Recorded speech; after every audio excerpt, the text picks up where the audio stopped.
Third chapter yoga में हमारे lifestyle based disease रह गई थी, जिसकी स्टार्टिंग हम पहली डिजीज़ मोटापे से शुरू करेंगे। मोटापा एक्चुअल में होता क्या है पहले वो जानेंगे, उसके बाद कौन कौन से आसन करेंगे जिससे कि आपकी मोटापे की प्रॉब्लम दूर हो सके। मोटापा, जैसा कि आप पूरी एक्सप्लेनेशन पढ़ोगे तो उसमें आपको अच्छे से समझ आएगा कि आपकी खान पान की गलत आदतों की वजह से आपका जो आप खाना खाते हो वो डाइजेस्ट नहीं हो पा रहा, उसकी वजह से हो सकता है, या फिर आपकी बॉडी में हार्मोन्स में चेंजेस आए, क्योंकि जैसा आपका लाइफस्टाइल होता है हार्मोन्स में भी उसी हिसाब से चेंजेस आते हैं। या तो आप ज़्यादातर कार्ब्स वाली चीज़ें खाना खाते हैं, या फिर एक लंबी बीमारी की वजह से आप दवाइयाँ ले रहे हैं, तो ये सारे रीज़न होते हैं मोटापा होने की। और आपने जो भी खाया है, जो भी आप भोजन ग्रहण कर रहे हो, उसके हिसाब से अगर आप एफर्ट, उतना शारीरिक क्षमता या उतनी मेहनत नहीं कर रहे हो तो भी मोटापे होने की ज़्यादा संभावना रहती है। अब मोटापे की वजह से कई और बीमारियां भी लगती हैं, जैसे आपको मधुमेह, आपको high blood pressure, asthma, back pain, cancer, जोड़ों में दर्द, ये सारी समस्याएं भी हो सकती है। तो एक बीमारी की वजह से और भी बीमारियां हो सकती है, तो उस बीमारी को रोकने के लिए आप क्या क्या कर सकते हो। हमें पता कैसे चलेगा कि हमारा जो असल में वज़न है वो हमारे शरीर से कितना ज़्यादा या कितना कम है। तो उसके लिए हम निकालते हैं बॉडी मास इंडेक्स। ये 1 नंबर का क्वेश्चन आ जाता है एग्ज़ाम में, जिसमें हमसे ये पूछ लिया जाता है कि बॉडी मास इंडेक्स का फॉर्मूला क्या है। तो हम इसमें क्या करते हैं, पहले शरीर का भार किस में लेते हैं, किलोग्राम में, उसको डिवाइड कर देते हैं अपनी हाइट से। हाइट 2 बार लेते हैं, जो भी आता है वो आपकी बॉडी मास इंडेक्स कहलाता है। अगर बॉडी मास इंडेक्स, इसकी वैल्यू जब आप कैलकुलेट करोगे वो अगर 18 से कम है तो आप क्या हो, आपका वेट अंडर वेट है, मतलब कम है। 18.5 से लेके 24.9 आपका बिल्कुल ठीक है। अधिक भार कब होगा, जब 25 से लेके 29.9। तो ये जो टेबल आप देख रहे हो ना, इससे आपको पता चल सकता है कि आप मोटे हो या आपका वेट नॉर्मल है या आपका वेट कम है। अब मोटापे के कारण क्या क्या हो सकते हैं। आरामदायक जीवन, इसका मतलब ये है कि आप फिज़िकल एक्टिविटीज़ नहीं करते। कई बार माता पिता बहुत मोटे होते हैं तो उसकी वजह से भी क्या होता है, आपके शरीर में मोटापा बढ़ने लगता है। आप जो खाना खा रहे हो वो ढंग से पचे नहीं, उसका चय अपचय नहीं हो, उसकी टूट फूट होकर वो शरीर में इस्तेमाल ना हो, तो भी आप मोटे हो सकते हो। जैसे उसको बोलते हैं हम चय अपचय क्रिया के कारण। शारीरिक मेहनत कम करना, ये भी सीधा आपका आरामदायक जीवन से जुड़ा है। कई बार क्या होता है, हमें भूख नहीं होती, हम फिर भी बहुत ज़्यादा कई बार खाना खाते रहते हैं, इसकी वजह से भी होता है। एक थायराइड हार्मोन है, अगर वो हार्मोन सही तरीके से काम ना करे तो आपको मोटापा हो सकता है। आपको most of the time tension रहती है, इसकी वजह से भी आपको मोटापा हो सकता है। अब आपको मोटापा हो गया है, ये कैसे पता चलेगा, आप छोटे छोटे श्वास लेना शुरू करोगे, क्योंकि आपका वज़न बढ़ चुका है, शरीर का वेट बढ़ जाएगा, आपकी हड्डियों में दर्द होगा, आपको स्किन डिजीज़ भी हो सकती है। और जैसा कि मैं तुम्हें बता ही चुकी हूँ कि इसकी वजह से कितनी सारी और बीमारियाँ हो सकती हैं। अब हम आते हैं कि ऐसे कौन से आसन करने चाहिए जिससे कि हमारी मोटापे की समस्या को दूर किया जा सके। पहला आसन है त्रिकोण आसन। ऐसा आसन जिसमें हमें करने पर 3 तरह से कोण दिखाई देते हैं, उसको क्या बोलते हैं, त्रिकोण आसन। सिंपल है, आप सीधे खड़े हो जाइए, उसके बाद 3 से 4 फुट का गैप रखिए अपने पैरों में, और किसी भी साइड, चाहे राइट साइड चाहे लेफ़्ट साइड, अपने हाथों को अपने पैरों के पास ले जाइए और दूसरा हाथ ऊपर करते हुए अपने हाथ को देखना है। आप देखोगे इसमें 3 तरह से आपकी बॉडी के एंगल बनते हैं, इसलिए इसको त्रिकोण आसन कहते हैं। साथ में पिक्चर भी है, इसको देखकर आप प्रैक्टिस कर सकते हो। त्रिकोण आसन से बेनिफिट क्या क्या होता है? हमारी जो साइड बैक साइड है वहाँ पर जितना भी फैट होता है वो कम होता है। तंत्रिका तंत्र मजबूत होती है, मतलब हमारी स्पाइनल कॉर्ड मजबूत होती है। सियाटिका एक प्रॉब्लम है वो ठीक होती है। हमारे हैंड्स लेग्स ये मजबूत होते हैं। नेक स्ट्रॉन्ग होती है। अच्छा, अब जब आप इसे कर रहे हो तो क्या चीज़ों का आपको ध्यान रखना चाहिए? आपकी गर्दन में दर्द हो तो ध्यान से गर्दन को मोड़ना चाहिए। अगर आपको उच्च रक्तचाप है तो ऊपर देखने की बजाय सामने देखो या फिर नीचे देखो। अगर आपकी पीठ में दर्द या माइग्रेन है तो भी कोशिश करो कि ये ना करें। उसके बाद दूसरा आसन है हस्तोत्तान आसन। हस्त का मतलब हाथ होता है। इसमें आपको क्या करना होता है? दोनों पैरों को मिलाकर पहले सीधे खड़े हो जाइए। उसके बाद लंबी सांस लेते हुए दोनों हाथों को ऊपर लेके जाना है और दोनों हाथों को मिलाते हुए सिंपल खड़े हो जाओ या तो ऑन टोज़ आ जाओ, मतलब अपने टोज़ के ऊपर आ जाओ। ये आपका हो गया हस्तोत्तानासन। इसको हम ताड़ासन भी बोलते हैं। इसका बेनिफिट क्या है?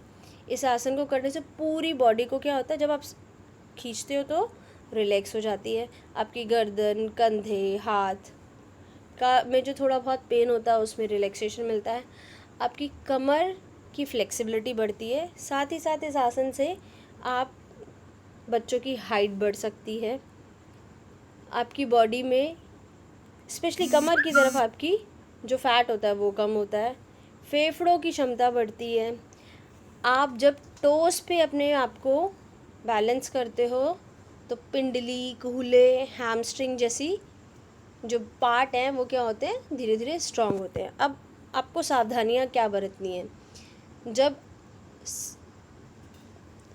आपको ध्यान रखना है कि जब आप कर रहे हो तो आपकी पूरी बॉडी सीधी रहे।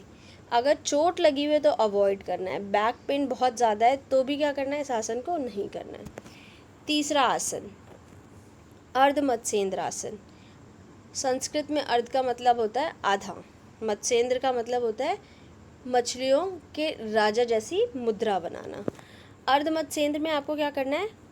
आपको पहले सिंपल बैठ जाना है, पैरों को सामने फैलाना है,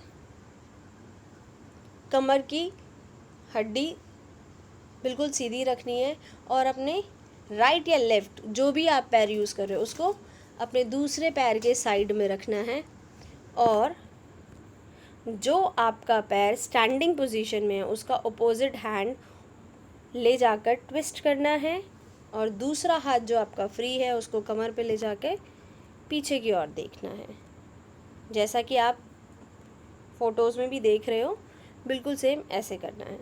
उसके बाद अर्ध मत्स्येंद्र के बेनिफिट क्या है? आपने ध्यान से देखा, जब आप कर रहे हो तो आपकी बॉडी ट्विस्ट हो रही है। जब आपकी बॉडी ट्विस्ट हो रही है तो इसका मतलब आपकी बैक साइड पे जितना भी फैट है वो धीरे धीरे प्रैक्टिस से रिड्यूस होना शुरू होगा। आपके लंग्स के लिए बहुत अच्छा है। इससे आपके स्टमक एरिया की अच्छे से मसाज होती है और जिसकी वजह से आपका डायबिटीज़ जैसी प्रॉब्लम भी सही होती है। साथ ही आपका टेंशन कम होती है। इसमें से काफ़ी पॉइंट्स हैं, आप जो आपको चाहे आप वो ऑप्ट कर सकते हो, लेकिन सिंपल लैंग्वेज में मैंने आपको उसके बेनिफिट्स बताए हैं। अब किसको नहीं करना चाहिए? उन लेडीज़ को नहीं करना चाहिए जो प्रेग्नेंट हैं। दूसरा, अगर अल्सर, हर्निया या हार्ट पेशेंट है तो भी अवॉइड करें। अगर बहुत ज़्यादा बॉडी में पेन है तो भी अवॉइड करना है। इसके बाद हम आ जाते हैं मधुमेह। इसमें एक आसन मैंने जैसे अभी आपके लिए छोड़ा हुआ है, वज्रासन। वज्रासन अभी जैसे आगे आएगा तो वो आगे मैं एक्सप्लेन कर दूंगी। अब आते हैं मधुमेह पे। मधुमेह मतलब डायबिटीज़। मधुमेह बेसिकली आपकी एक मेटाबॉलिक प्रॉब्लम है, जिसमें मतलब आपका जो शरीर में जो आपने खाना खाया है उसकी टूट फूट अच्छे से नहीं होती है। जब वो टूट फूट अच्छे से नहीं होती है तो जो उसमें से आपका मेन इंग्रेडिएंट निकलना है जैसे ग्लूकोज, वो नहीं निकलता और शरीर में नहीं निकलने की वजह से वो ढंग से स्टोर नहीं हो पाता, जिसकी वजह से आपको क्या होता है, डायबिटीज़ की प्रॉब्लम हो जाती है। ये दो तरह की होती है, टाइप 1 और टाइप 2। टाइप 1 में जो भी पेशेंट है उसको इंसुलिन के इंजेक्शन लेने पड़ते हैं क्योंकि उसकी बॉडी में इंसुलिन बनता ही नहीं है। दूसरा टाइप 2 में दवा लेने की आवश्यकता कम होती है।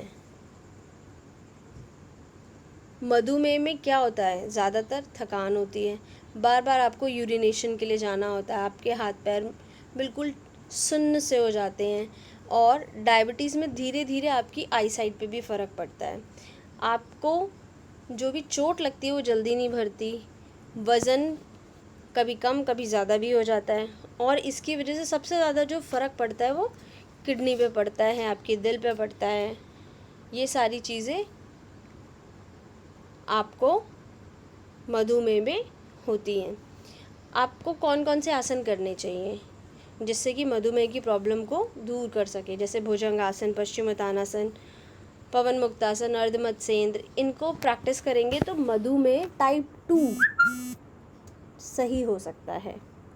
मधुमेह के कारण सिम्टम मैंने बताई दिए, भूख और प्यास लगती है, मधुमेह के रोगी का जो वेट है वो धीरे धीरे कम होने लगता है, उसको मेंटल स्ट्रेस भी बहुत रहता है। अब कौन से आसन हमें करने चाहिए?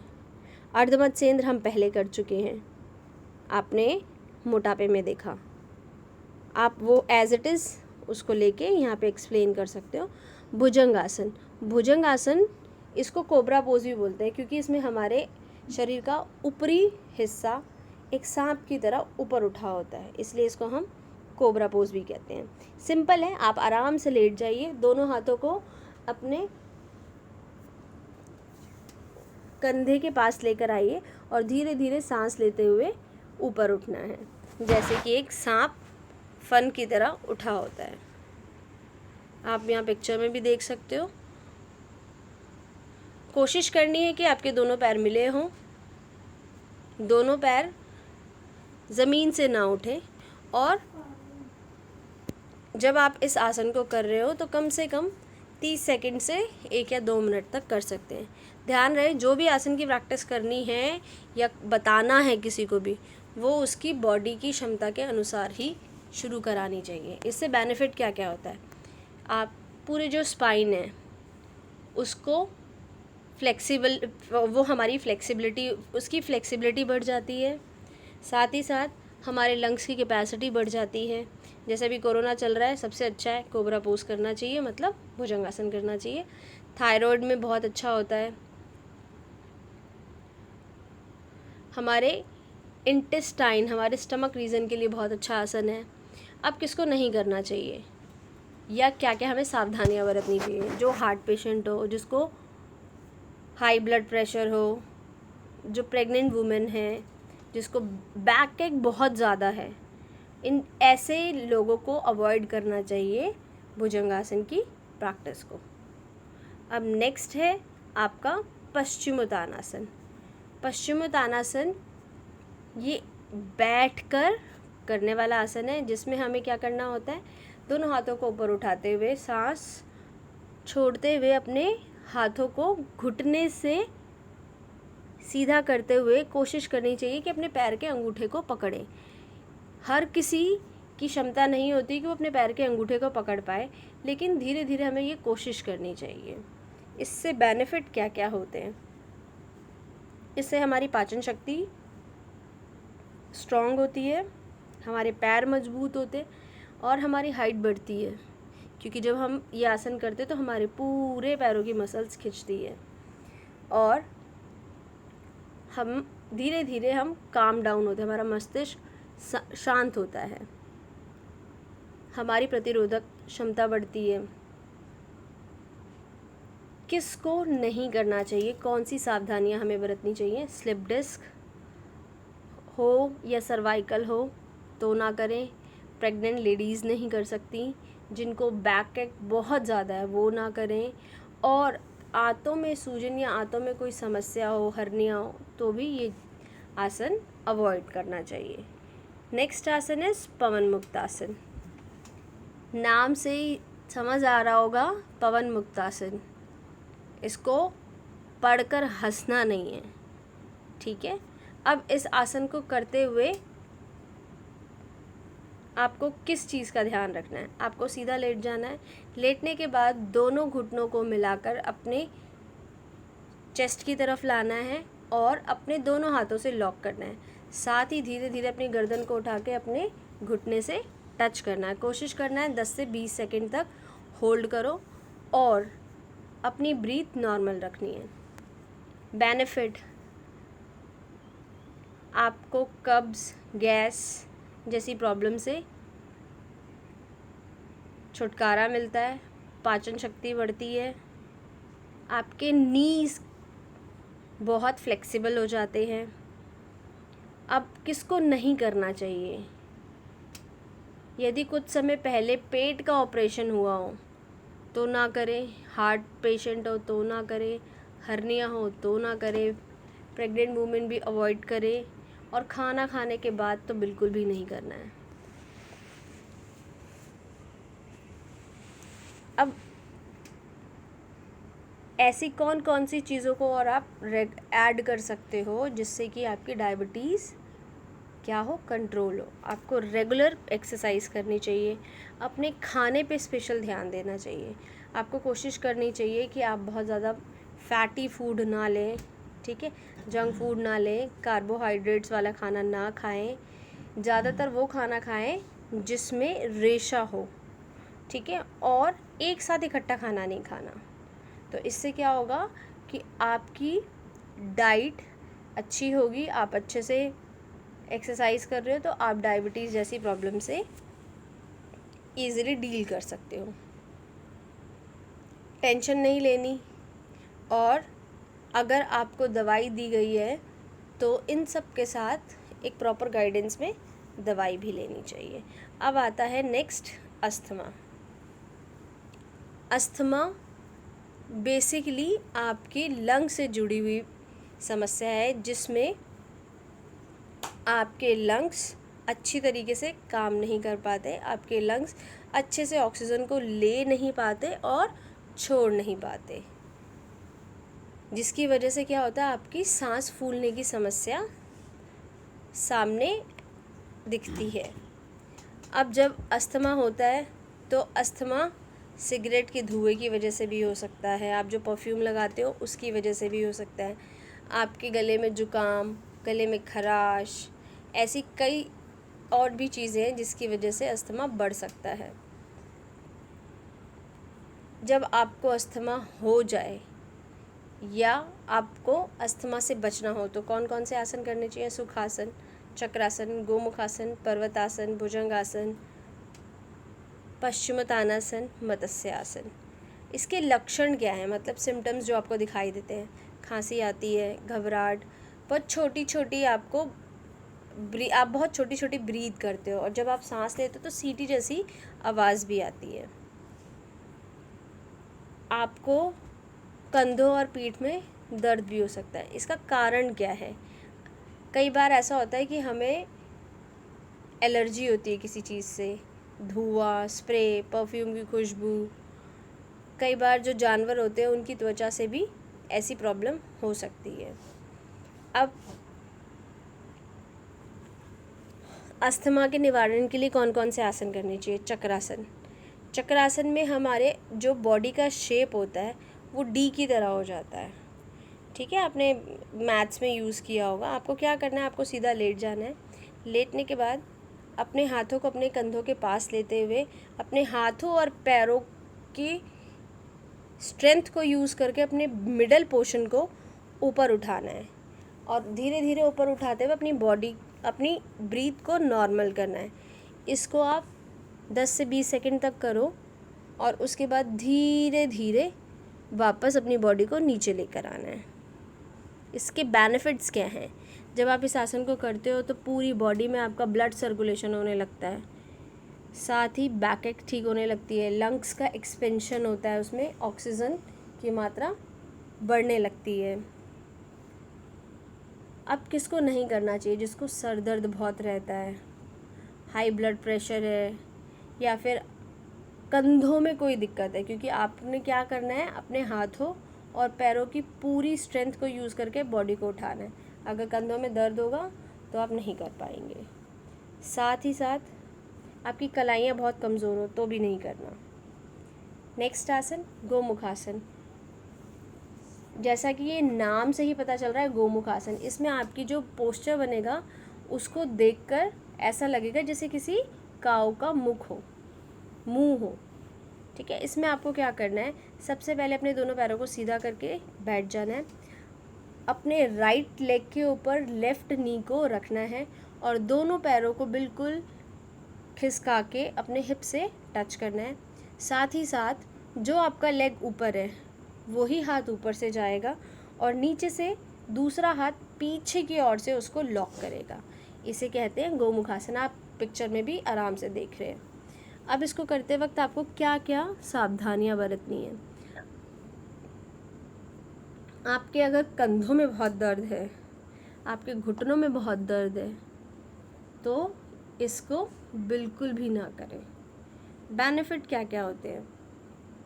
आपकी बॉडी फ्लेक्सिबल हो जाएगी, आपके लंग्स को बहुत सारा स्पेस मिलता है, एरिया मिलता है ऑक्सीजन को ग्रैब करने के लिए, आपके गुर्दों की कैपेसिटी इम्प्रूव होती है, आपके दोनों शोल्डर स्ट्रॉन्ग होते हैं। नेक्स्ट आसन इस पर्वतासन। इस आसन को जब आप परफॉर्म करते हो तो ऐसा लगता है जैसे कि एक माउंटेन बन गया है। आपको सिंपल बैठना है और दोनों हाथों को ऊपर नमस्कार की मुद्रा में लेके जाना है। इस आसन को करने से आप ये देखो पर्वतासन, इस आसन को करने से आपको क्या क्या बेनिफिट मिलता है? आपकी हाइट बढ़ती है, आपकी बैक स्ट्रेट होती है, आपके लंग्स को बहुत सारा स्पेस फिर मिलता है ऑक्सीजन ग्रैब करने के लिए, आपके पैर स्ट्रांग होते हैं। किसको नहीं करना चाहिए? जिसको पैरों में दर्द हो या फिर कंधों में बहुत ज़्यादा समस्या हो। इसमें भुजंग आसन और पश्चिमोत्तानासन हम पहले ही कर चुके हैं। अब आता है मत्स्य आसन।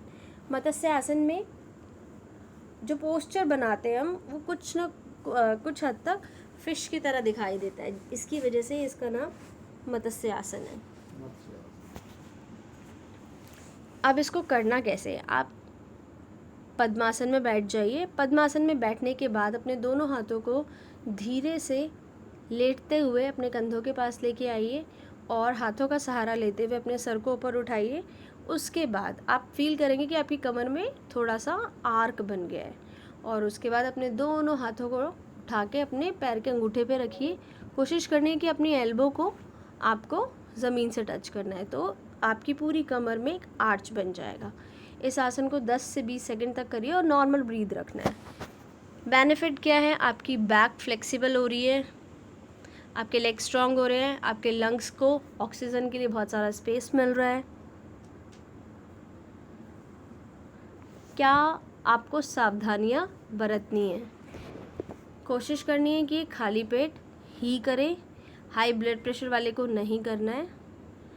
जिसको बहुत ज़्यादा माइग्रेन की प्रॉब्लम है वो भी इस आसन को अवॉइड करें। अब आप साथ के साथ और कौन कौन सी चीज़ें कर सकते हो?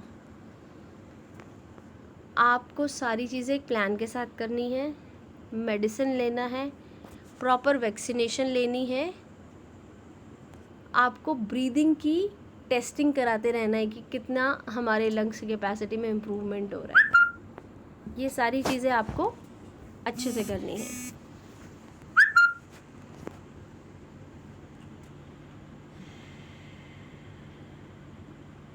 Last, high blood pressure.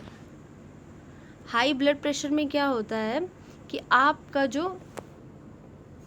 एक लिमिट दी होती है 120 से लेके 80 mmHg, अगर आपका हार्ट उससे ज़्यादा ब्लड को पंप करने में प्रेशर फील कर रहा है तो उसे क्या कहते हैं, हाई ब्लड प्रेशर। अब हाई ब्लड प्रेशर के लक्षण क्या क्या होते हैं, आपको चक्कर आएंगे, बहुत ज़्यादा पसीना आएगा, हाथ पैरों में दर्द होगा, थकावट होगी, सांस फूलेगा। ये सारी समस्याएं उच्च रक्तचाप में आपको दिखेंगी।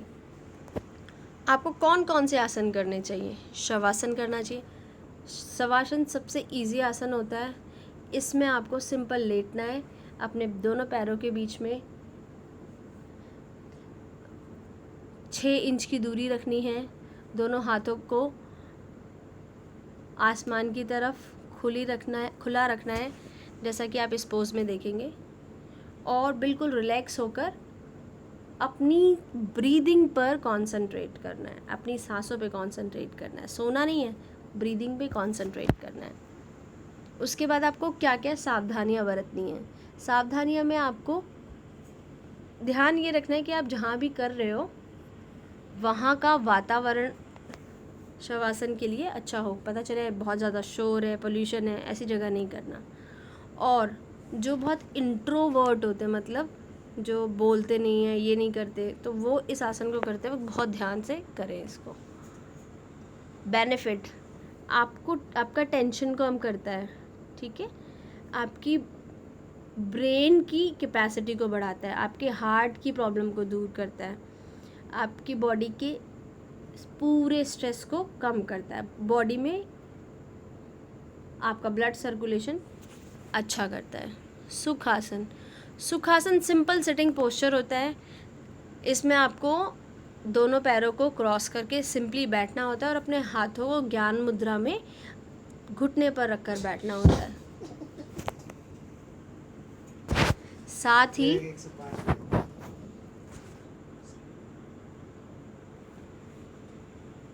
साथ ही आपको अपनी सांसों पे ध्यान देना होता है। सावधानियाँ, घुटने में बहुत दर्द है तो तकिया लगा के करो, कमर में चोट लगी है तो भी इसको अवॉइड करो। बेनिफिट, सिंपल से बेनिफिट हैं इसके। आपके नी स्ट्रॉन्ग होते हैं, आपकी टेंशन कम होती है, और साथ ही साथ आपका कंसंट्रेशन बढ़ता है। फर्स्ट जो लाइफस्टाइल डिजीज़ थी उसमें हमने वज्रासन किया था, वो छोड़ दिया था, तो ये यहाँ से आप वज्रासन को वहाँ पे मेंशन कर सकते हो। और साथ ही आप वज्रासन उच्च रक्तचाप के लिए भी कर सकते हो। वज्रासन एक ऐसा आसन है जिससे आपकी पूरी बॉडी स्ट्रांग हो जाती है। वज्रासन में आपको क्या करना होता है, अपने दोनों घुटनों को मोड़ के बैठना है और दोनों हाथों को अपने घुटने के ऊपर रखना है, कमर बिल्कुल सीधी रखनी है। वज्रासन के बेनिफिट, वज्रासन करने से हमारी बॉडी में एक तो पॉजिटिविटी आती है, दूसरा हमारा जो पाचन तंत्र है वो बहुत अच्छे से काम करता है, लेग्स हमारी स्ट्रांग होती है, बैक हमारी स्ट्रांग होती है। और वज्रासन की सबसे बड़ी स्पेशलिटी ये है कि ये इकलौता ऐसा आसन है जिसको आप खाना खाने के बाद कर सकते हो। किसको नहीं करना चाहिए, बुज़ुर्गों को जिनके घुटनों में बहुत दर्द है उनको नहीं करना चाहिए। साथ ही अगर आपके शरीर में बहुत ज़्यादा दर्द हो एड़ी में, तो भी आपको क्या करना चाहिए, इस आसन को अवॉइड करना चाहिए। नेक्स्ट आसन ताड़ासन, जो मैंने आपको हस्तोत्तानासन में बताया था।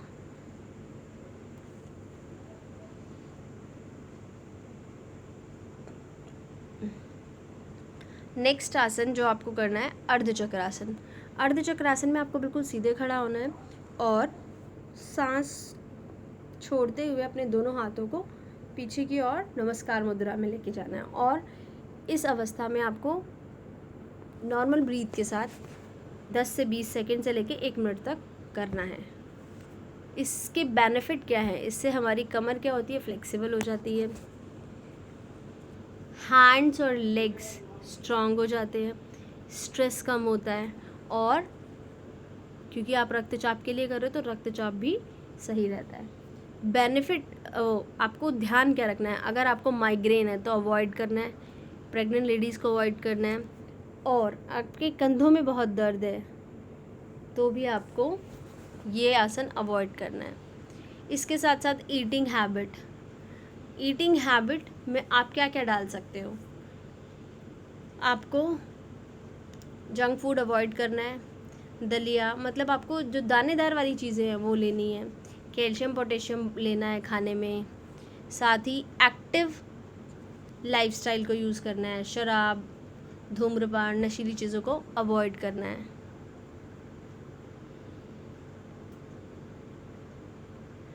अब आता है आपका पीठ दर्द, जो हम नेक्स्ट क्लास में करेंगे।